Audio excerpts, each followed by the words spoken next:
বন্ধুরা, আজকে আপনাদের এই রিটা মাছ দিয়ে খুব দারুণ মজার একটি রেসিপি দেখাতে যাচ্ছি। আর এই রিটা মাছটা বাজার থেকে নিয়ে আসছিল, কেটে আমরা শুধু পিসেস করে নিয়েছি।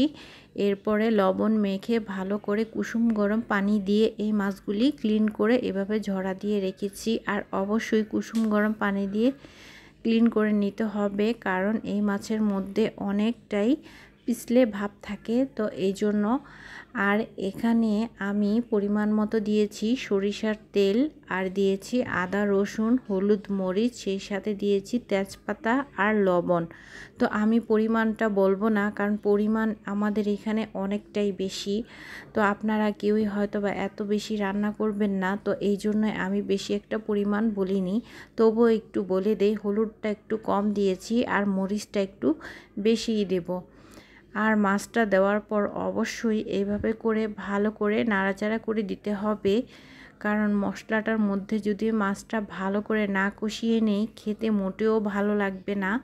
তো এটা অবশ্যই মাথায় রাখবেন, যেন এই মাছটা সম্পূর্ণ মাংসের মতো করে রান্না করা যায়, তাহলে কিন্তু খুবই ভালো লাগবে। আর বিশেষ করে আলু দিয়ে ঝোল ঝোল মাখা মাখা হয়, তাহলে আরও দারুণ মজার হয়ে থাকে। তো এখানেও আমি ভালো করে কষিয়ে নিচ্ছি। তো দেখতে পাচ্ছেন কতক্ষণ লাগিয়ে আমি মাছটা কষিয়ে নিচ্ছি বন্ধুরা। তো যখন তেল ওঠা আগ পর্যন্ত আমি অপেক্ষা করব বন্ধুরা। কষানোর পরেই কিন্তু এখন দিয়ে দিলাম পরিমাণ মতো পানি, আর পানির সাথে দিয়ে দিলাম আলু। আর আলুগুলি দেখতেই পাচ্ছেন যে কেমন করে কাটা হয়েছে।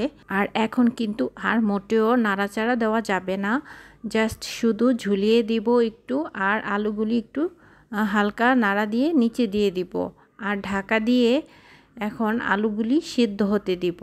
তো এর পরের সাবজেক্ট হচ্ছে আমরা তরকারির ঝোলটা কিভাবে ঘন করব। ঘন করার জন্য হচ্ছে সামান্য রসুন পেঁয়াজ আর হচ্ছে জিরা তেজপাতা সবগুলি তেলে ভালো করে ভেজে এরপরেই ব্রাউন কালার করে পাটায় বেটে নিতে হবে। তবেই যদি এই শাক বাটাটা দেওয়া হয়, তখন কিন্তু ঝোলটা অনেকই ঘন হয়। আর আমি সবগুলি যদি একসাথে ভিডিও করতে যাই, ভিডিও আরও দ্বিগুণ বড় হয়ে যাবে। তবে এটা আমার পেজে দেওয়া আছে, আপনারা ইচ্ছে করলে দেখতে পারেন।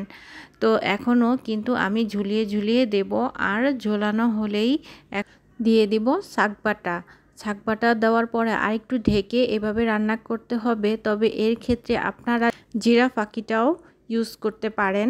তো রান্নার সময় দেখা যাচ্ছে যে প্রচণ্ড রোদ, তো রোদের আলোটাও কিন্তু চুলার পাশে এসে পড়েছে।